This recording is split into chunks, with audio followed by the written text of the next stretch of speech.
driving these same waters and seeing the change, no, I don't get tired. I look forward. Thank God every morning when I wake up.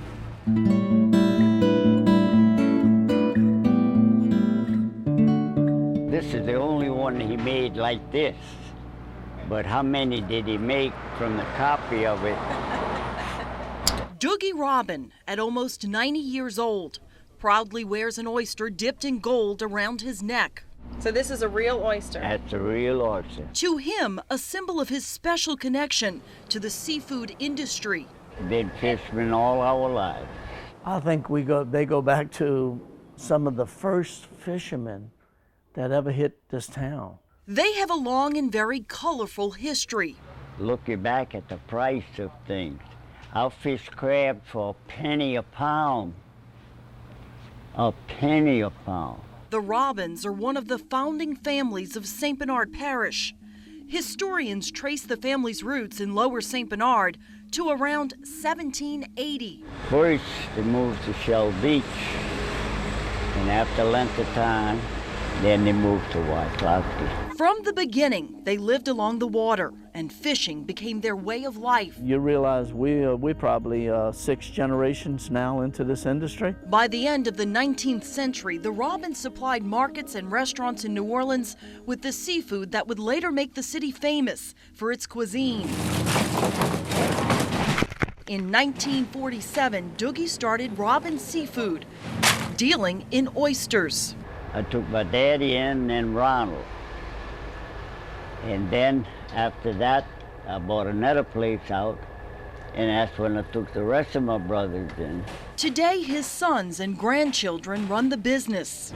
Tell you what, we're gonna check one too and put it on the side. Like the family's history of commercial fishing, they also have a history of defying storms, dating back to the hurricane of 1915. Now, I've been here when they never had a name for a hurricane. I had a cousin of mine, and his wife was named Hazel, and she was a rough character, very, very rough. So we named the first hurricane, we named it Hazel, and that's how it started to get its name. Lake Pontchartrain, the huge, shallow, treacherous lake lying just north of New Orleans. In 1953, the National Hurricane Center officially began naming storms.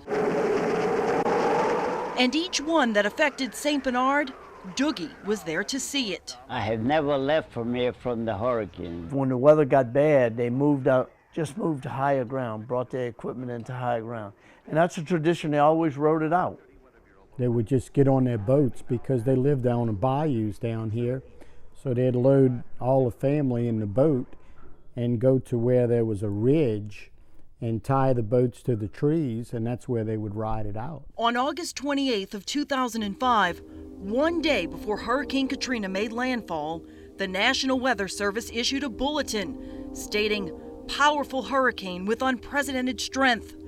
Even news of a catastrophic storm headed their way wasn't enough to convince the Robins to evacuate. Well, let's put it this way. Every hurricane that they ever had hit, I never did leave. Why should I leave now? Doogie, along with his brothers, retreated to the only thing they'd relied on for decades, their oyster boats. I brought all our boats up to the Violet Canal. That was the only harbor that we had. And I spent the Hurricane Katrina in the boat in Violet Canal. And he called me up and said, "Honey, you got a boat? Make sure you got a boat." I said, "Yeah, Daddy, I have a boat." "Make sure they got a boat because we got problems up here.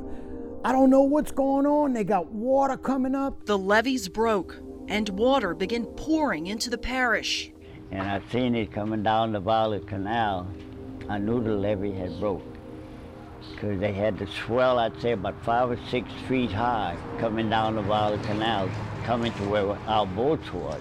Don, still on the phone with Doogie, could hear in his dad's voice trouble was headed their way. I said, "Daddy, stay on the boat." He said, "I got to get to my truck." His truck was parked on the levee, and he was real nervous. He said, "I got to get to my truck." And I run to my truck to pull it up on the hill where I had my boats tied, And when I got out of there, left my truck on the hill, went for the boat. And on the side, like we got ties on the boat. The boat went out on me and I missed the tie, and then it come back on me again, and that's when I grabbed it and I climbed on the boat. I looked back from my truck, I didn't see the truck no more. It was gone.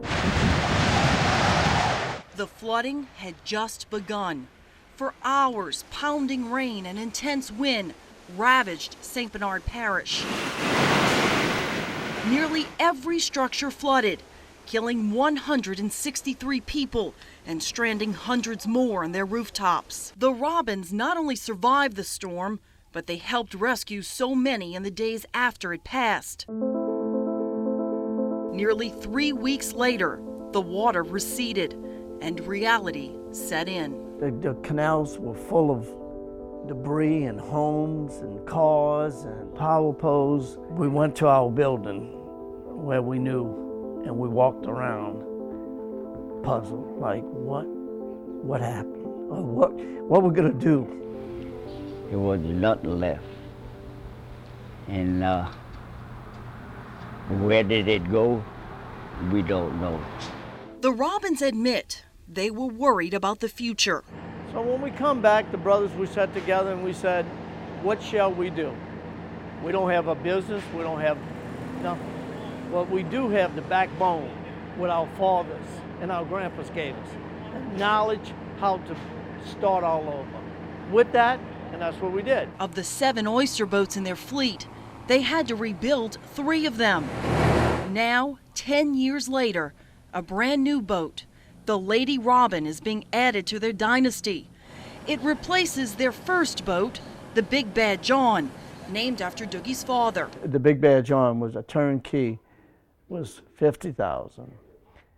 This boat is right at $500,000. Today, the Lady Robin makes her first run down Bayou La Loutre. Brad Robin Jr. behind the wheel. Brothers Brad and Don enjoy the moment with their dad. And it should last us hopefully as long as the Big Bad John did. And the most precious thing out of all of it, it's named the Lady Robin. And Who's it named after? Well, We covered a lot of people with that name. To rebuild their oyster beds, the Robins now use crushed concrete from the slabs of homes lost during Katrina. we start off at 5:30, 6 o'clock, right when daylight breaks, and we load 2 barges and 2 oyster boats. 2 of our own oyster boats. We're averaging about 500 tons a day, throwing in the water, and we'll do that for 4 months, 3 or 4 months, and then we'll stop. And we'll hope that, and the main thing is what we're trying to do is build back reefs, and that's a result. That's a 2-year-old oyster. The idea is spat will attach the concrete, and in 3 years, those oysters will be dredged and sold on the market. Back at the dock, they're about 6 months away from a rebuilt processing plant and a place to store their oysters. Katrina, without a doubt, knocked them down. But these are proud Bayou people who refused to give up. There's nothing else. We know seafood well. It didn't beat us. It didn't beat us. We here. It's like you lose the battle, but you win the war. And our lives have been like that through the years. I mean, you can go one battle after the other, whether it's a hurricane or an oil spill, but if you keep at it and you work hard, you're gonna win the war. We here today. Bruised up a little bit, but back into place, doing business.